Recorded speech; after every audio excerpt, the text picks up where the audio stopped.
श्री शिवाय नमस्तुभ्यम दोस्तों। गणेश चतुर्थी प्रत्येक मास और शुक्ल पक्ष के चतुर्थी को मनाई जाती है। शुक्ल पक्ष में आने वाली चतुर्थी को विनायक चतुर्थी कहते हैं। इस दिन गणेश जी की पूजा अर्चना करने का विशेष महत्व होता है। इस दिन नहा धोकर लाल वस्त्र पहनकर गणेश जी की पूजा करनी चाहिए। अपनी श्रद्धा के अनुसार सोने, चांदी, पीतल, तांबा या फिर मिट्टी से निर्मित गणेश प्रतिमा स्थापित करें। इसके बाद गणेश जी की मूर्ति पर सिंदूर चढ़ाएं। अब गणेश जी का प्रिय मंत्र ओम गण गणपतये नमः बोलते हुए 21 दूर्वा दल चढ़ाएं। संकल्प के बाद पूजन कर श्री गणेश जी की आरती करें। गणेश जी को बूंदी या बेसन के 21 लड्डुओं का भोग लगाना न भूलें। अब आपको बताते हैं क्या है विनायक चतुर्थी व्रत कथा। पौराणिक कथा के अनुसार एक बार भगवान शंकर और माता पार्वती नर्मदा नदी के निकट बैठे थे। वहां देवी पार्वती ने भगवान भोलेनाथ से समय व्यतीत करने के लिए चौपड़ खेलने को कहा। भगवान शंकर चौपड़ खेलने को तैयार हो गए, लेकिन इस खेल में हार जीत का फैसला कौन करेगा, इसका प्रश्न उठा। इसके जवाब में भगवान भोलेनाथ ने कुछ तिनके एकत्रित कर उसका पुतला बनाया। उस पुतले की प्राण प्रतिष्ठा कर दी और उस पुतले से कहा, बेटा हम चौपड़ खेलना चाहते हैं, परंतु हमारी हार जीत का फैसला करने वाला कोई नहीं है, इसलिए तुम बताना हम में से कौन हारा कौन जीता।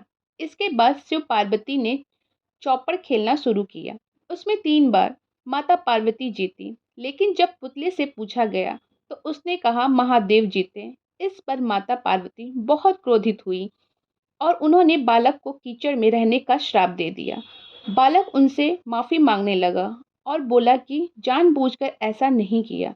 बालक के इस तरह माफ़ी मांगने से पार्वती माता का दिल पिघल गया और उन्होंने कहा, आज से 1 साल बाद नाग कन्याएं यहाँ आएंगी। उन नाग कन्याओं के कहे अनुसार गणेश चतुर्थी का व्रत करने से तुम्हारे कष्ट दूर हो जाएंगे। इसके बाद उस बालक ने गणेश जी की उपासना की और भगवान गणेश जी प्रसन्न हो गए।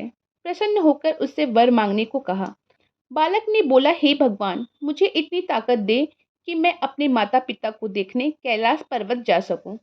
गणेश जी के आशीर्वाद से बालक कैलाश पर्वत पहुंच गया।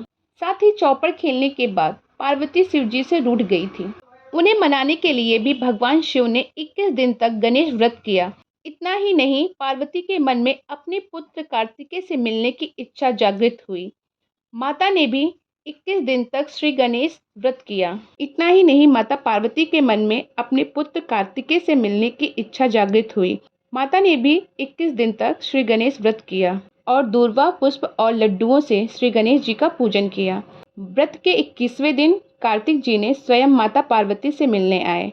इस प्रकार श्री गणेश चतुर्थी को मनोकामना व्रत भी कहा जाता है। इस व्रत को करने के लिए गणेश जी सबकी मनोकामना पूरी करते हैं। इस तरह पूजन करने से भगवान श्री गणेश अति प्रसन्न होते हैं और अपने भक्तों की हर मनोकामना पूरी करते हैं।